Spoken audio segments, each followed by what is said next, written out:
Welcome back, everybody. I'm 20-something Manchild Dave Herndon. This is my co-host, Honorary Manchild David Comer. And guys, we're talking the Before Watchmen line. This time it's comedian number 2. Dave, what were your thoughts? Well, I think the comedian, according to this book, is still the most wonderful man on the planet. He's still uber awesome, and you should envy him.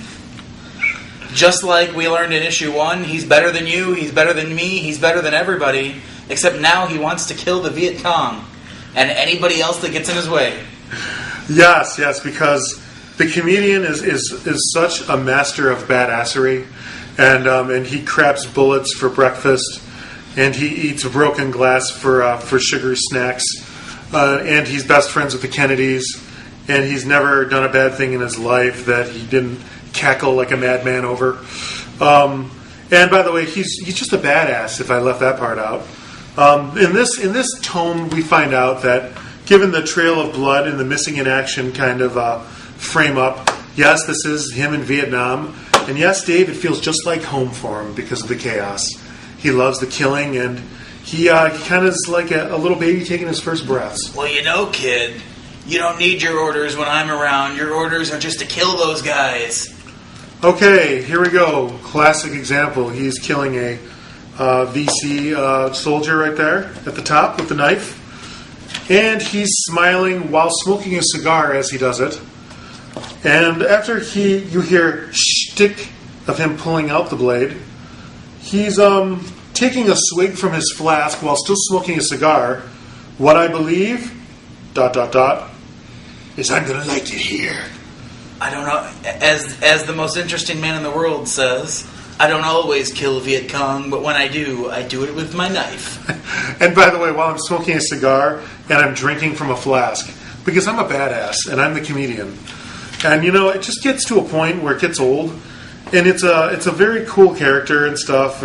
But again, I've had a problem from day one about how awesome he is, how great he is, and I know that was kind of, they were flipping the script a little because he dies in the first frame of the original Watchmen, and you're thinking, how does this badass die and whatever. Right. Well, but I'm just tired of it. It's nothing against Brian Azzarello, the writer, but I think the story is just it's too forced.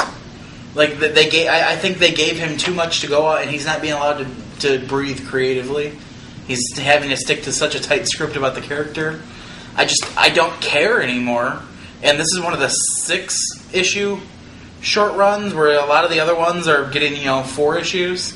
Yet here's one that's bad getting 6. I would really prefer a comedian Watchmen story or origin story. Just I know you've got him in the Minutemen being younger. You see him kind of coming about into his own, but still that doesn't do it for me. I mean, maybe they might have some flashbacks in another issue coming up. I want to know more what makes him tick.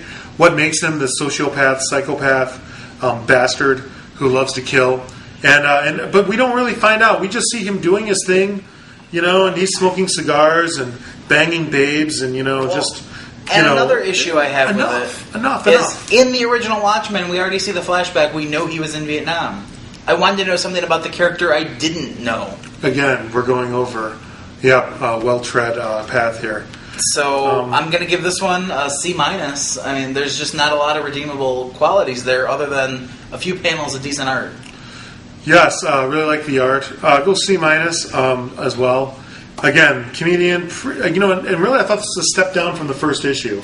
I thought the first issue, again, I was a bit, I was ODing on the badassery, as it were. And but again, and he bangs Marilyn Monroe, whatever. But, again, I was a little tired, friends with the Kennedys. But, again, though, I thought it was pretty neat. At least it was kind of a different direction. But it's something we hadn't seen, like you said. Here, we're going over already Vietnam. We've been there before. We know why didn't we win the war if he's such a badass, Dave? Well, we did maybe in this alternate timeline. Just remember, folks, when issue 3 comes out, this man, total badass.